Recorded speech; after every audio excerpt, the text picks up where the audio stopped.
Tawagin niyo na lang ako sa pangalang Bert. 37 na ako ngayon. May pamilya na ako at may 2 anak. 15 taon na mula nung nangyari sa akin yan sa summer. 22 ako noon at kagagraduate ko lang ng college. Bakasyon lang talaga ang punta ko roon. Lumaki ako sa Maynila. Sa summer ako pinanganak, pero bata pa lang ako nung lumipat na kami sa Maynila. Kaya kahit alam kong taga-Samar ako, hindi talaga ako sanay sa buhay doon. Pagkatapos kong graduate, sabi ng mga magulang ko, magbakasyon muna ako sa Samar. Treat na rin nila sa akin dahil nakatapos ako. May tiyahin pala ako doon at mga pinsan, kaya wala naman akong problema sa matutuluyan. At sakto rin naman, maraming piyesta sa mga barangay sa paligid nung panahong iyon. Masaya ako nung una. Parang gusto ko rin makapagpahinga pagkatapos ng ilang taon ng puro aral. At dahil lumaki ako sa Maynila, may pagkaangas din ako noon. Hindi naman yung tipong naghahanap ng gulo. Pero yung feeling na bata ka pa, bagong graduate, tapos akala mo alam mo na lahat. Kapag may mga matatandang nagkukwento tungkol sa mga engkanto, nuno, o kung ano-anong lugar na hindi raw dapat puntahan, madalas iniisip ko lang na mga lumang kwento lang yan. Kasama na doon yung Biringan. Narinig ko na yung pangalan na yun noon pa. Minsan niya habang kumakain kami sa bayan ng tiyahin ko, napunta yung usapan sa kwento tungkol sa mga lugar sa Samar. May nabanggit tungkol sa Biringan. Sabi ng tiyahin ko, may mga taong napapadpad daw doon pero hindi nila alam na wala na sila sa totoong lugar. Tapos may sinabi siyang huwag daw basta kumain ng itim na kanin kapag may napuntahan akong hindi pamilyar. Natawa lang ako noon. Sabi ko pa, paano ko naman makikita yung Biringan? May address ba yun? Natawa rin yung mga pinsan ko. Hindi naman naging seryoso yung usapan kaya hindi ko na inisip. Hanggang isang gabi, may piyesta sa isang barangay na hindi naman kalayuan sa amin. Sumama ako sa mga pinsan ko. Maraming tao, may tugtugan, may mga nagiinuman, may mga batang naglalaro at kung saan-saan may mga taong naglalakad. Nag-enjoy ako sa totoo lang. Nung medyo gabi na, nauna nang umuwi yung mga pinsan ko. Ako ayoko pa. May mga nakilala kasi ako mga kabataan doon kaya nakipagkwentuhan pa ako. Siguro mga bandang alas 11 na nung nagdesisyon akong umuwi. Hindi ko na maalala kung bakit ako napunta sa kabilang daan. Siguro dahil gusto ko mag-shortcut. May alam akong daan papunta sa lugar namin na tinuro ng pinsan ko. Pero hindi ko talaga kabisado yung buong paligid. Habang naglalakad ako, napansin kong wala nang masyadong tao. Pero hindi naman ako natakot. May mga ilaw pa rin sa malayo. Akala ko may isa pang barangay na may piyesta. Kaya doon ako nagpunta. Habang papalapit ako, mas lalo kong naririnig yung mga tugtog.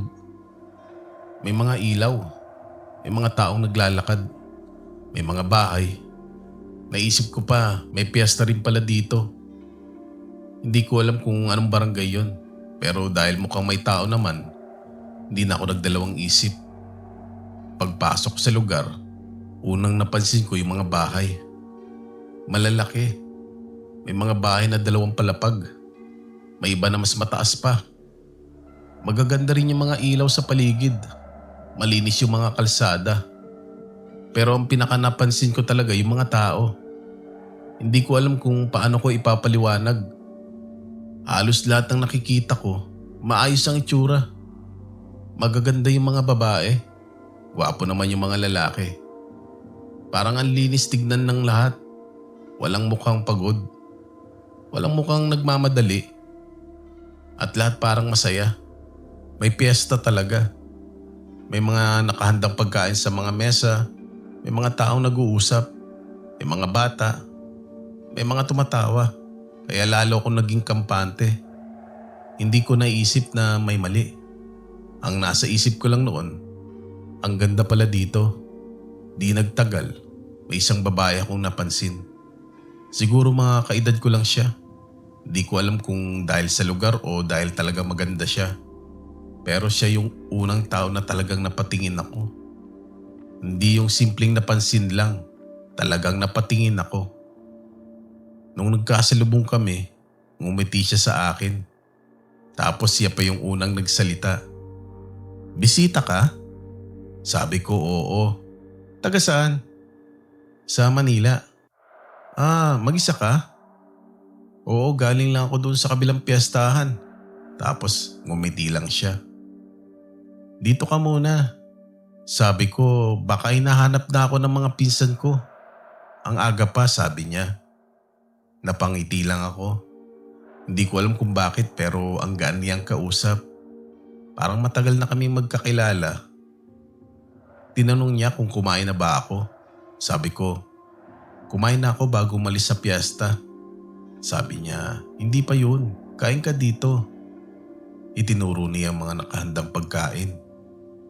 Doon ko mas napansin kung gaano karami yung pagkain. Hindi ko alam kung ano yung mga luto karamihan sa mga iyon. Pero sa itsura pa lang, parang ang sarap. May mga bagong luto. May mga pagkain na may makintab na sabaw. May mga nakahain na parang bagong galing sa kusina. At ang bango, talagang nakakatakam. Sabi ng babae, "Tikman mo." Umupo ako. Kumuha ko ng konti. Unang subo ko pa lang, may napansin na agad ako. Walang lasa. Hindi naman panis, hindi rin masama. Wala lang talagang lasa. Akala ko ganun lang yung pagkakaluto. Kaya tumikim ako ng iba. Pero ganun din. Isa pa, wala pa rin. Napatingin ako sa babae. Ngumiti lang siya. Sabi ko, "Parang kulang sa timpla." Tumawa siya ng mahina. Sanay ka siguro sa pagkain sa Manila. Napangiti rin ako. Kumuha ulit ako ng ibang pagkain.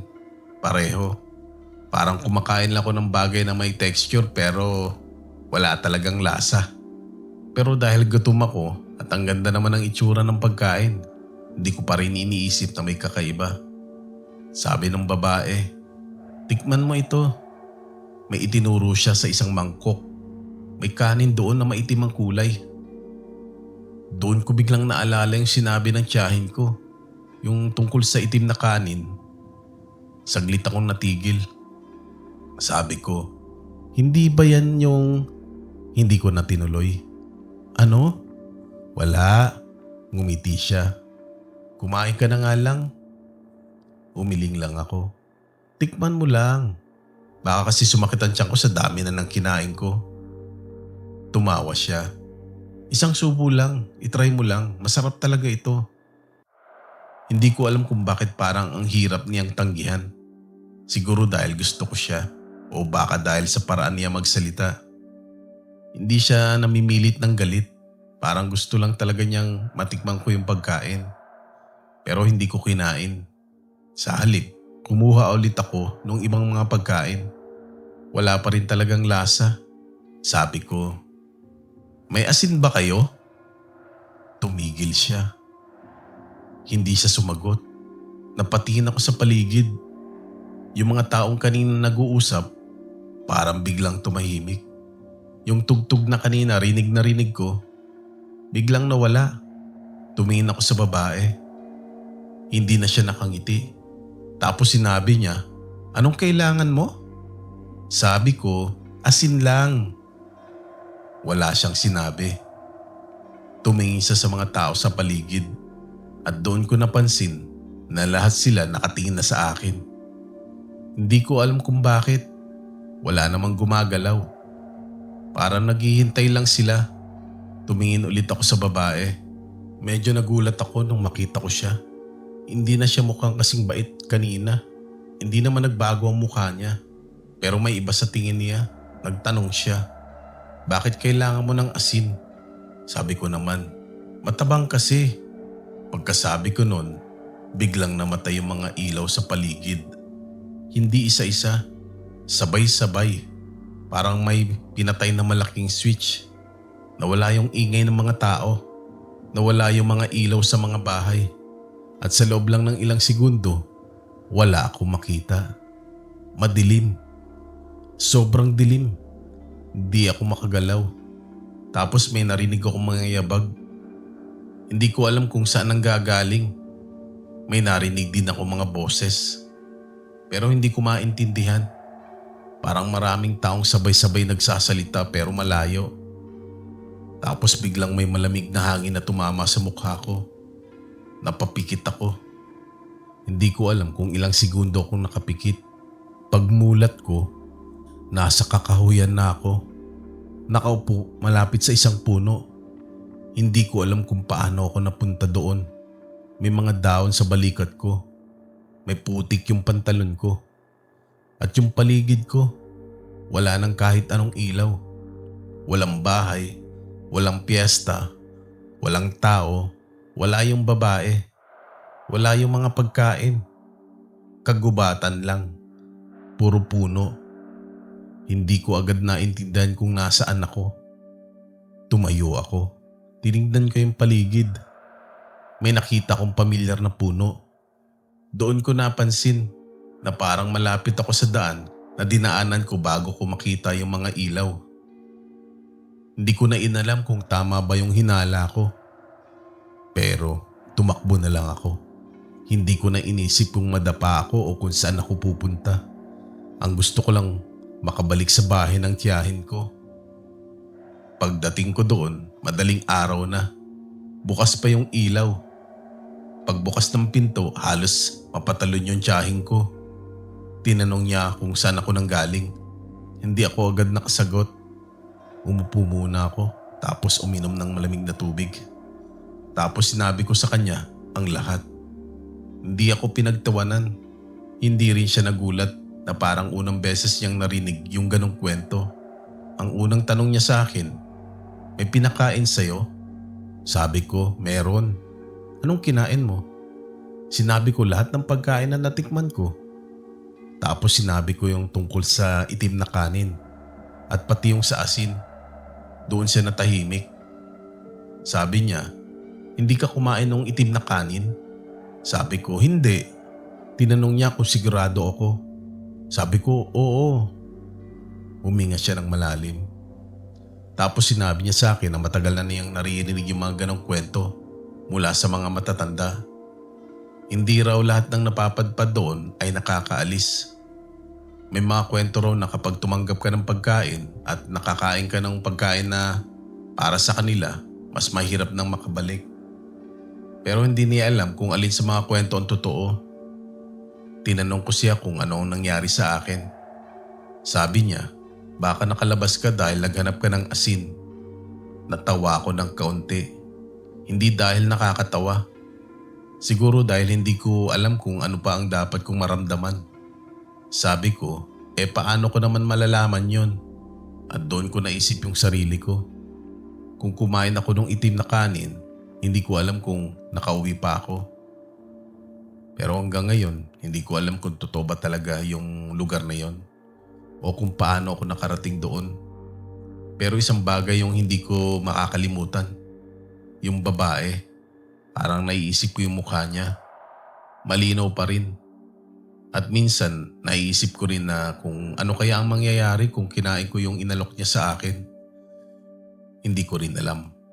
At ayoko nang malaman. 15 taon nang lumipas mula nung gabing iyon. May pamilya na ako ngayon. May mga anak na rin. At kung tutuusin, malayo na yung buhay ko sa kung sino ako nung 22 ako. Dati, kapag may matatandang nagkukwento tungkol sa engkanto, natatawa lang ako. Ngayon hindi na. Hindi dahil masasabi kong alam ko na kung ano ang biringan. Ang alam ko lang, may isang gabi sa Samar na umalis akong naglalakad papunta sa isang lugar na akala ko ay may piyesta. At bumalik akong galing sa isang lugar na hanggang ngayon, hindi ko mapaliwanag kung nasaan. Kaya kapag may narinig ako nagsasabi na baka gawa-gawa lang ang kwento tungkol sa biringan, hindi na ako nakikipagtalo. Naayaan ko na lamang sila. Kasi dati ganon din ako. Pero hindi ko pala alam na isang gabi, ako mismo ang napunta roon. At ang pinaka nakakatakot sa lahat, hindi yung pagpunta ko sa biringan, kundi yung pakiramdam na habang nandun ako, gusto ko pa sanang manatili. Hanggang sa maalala kong gusto ko palang umuwi. Kinabukasan, umalis na ako sa bahay ng tiyahin ko. Di na ako nagtanong pa tungkol sa lugar na iyon. Ayoko na rin bumalik doon. Noong mga sumunod na araw, ilang beses akong tinanong ng mga pinsan ko kung ano nga ba talaga ang nangyari sa akin nung gabing iyon. Kinukwento ko naman, pero kahit ako, hirap silang kumbinsihin. Kung ako rin siguro yung makikinig sa kwento ko noon, baka sabihin kong gawa-gawa lang. Pero isang bagay yung sigurado ako, yung lugar na nakita ko, hindi ko pa nakita kahit saan man sa Samar. At yung babaeng kumausap sa akin, hanggang ngayon kilala ko pa rin ang mukha kapag naalala ko. Hindi na ako bumalik doon. Hindi ko na rin sinubukang hanapin yung lugar. Sabi nga ng tiyahin ko noon, baka swerte lang daw ako at nakabalik ako. Hindi ko alam kung swerte ba talaga iyon. Ang alam ko, simula nung gabing yun, kapag may nagkikwento tungkol sa Biringan, hindi na ako tumatawa. Hanggang sa susunod na gabi dito sa Ang Kwento ni Dada.